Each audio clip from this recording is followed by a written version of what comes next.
గత ప్రభుత్వం ఏమో ధరణి పేరుతోటి కొన్ని వేల ఎకరాలు ప్రొపరేటర్లు పెట్టి రైతులను వంచి దోపిడీ చేసింది.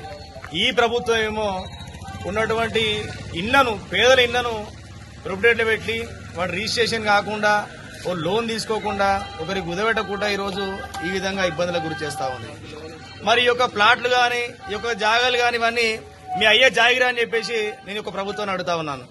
ఎందుకంటే సుమారు యాదగిరిగుట్ట పట్టణంలో 760 ఇండ్లు, అటు బీసీ కాలనీలో, ఇటు యాదగిరిపల్లిలో, అటు ఇందిరా కాలనీలో, ఈ 3 కాలనీలో ఉన్నటువంటి ఇళ్లను, 760 ఇండ్లను ఈరోజు రిజిస్ట్రేషన్ కాకుండా, మార్గేజ్ చేయకుండా ఈరోజు ప్రొపరేటర్లు పెట్టి ఈ యొక్క ప్రజలకు ఉసురు తీస్తా ఉంది ప్రభుత్వం.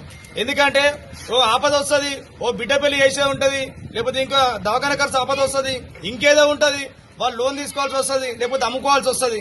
మరి అలాంటప్పుడు ఏ విధంగా ఈ యొక్క ఆస్తిని అమ్మాలి? మేము ట్యాక్సీలు కడతలేమా? మేము చెల్లిస్తలేమా?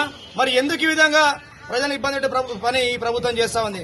కావున తక్షణం మరి స్థానిక ఎమ్మెల్యే గారు, మరి ప్రభుత్వం ఇటు విషయంలో మీరు చొరవ తీసుకుని తక్షణం ఈ యొక్క లిస్టు మొత్తాన్ని ప్రొపరేటర్లకి తీసేసి వీటిని రెగ్యులరైజ్ చేయాలని చెప్పేసి భారతీయ జనతా పార్టీ తరఫున మేము డిమాండ్ చేస్తా ఉన్నాం.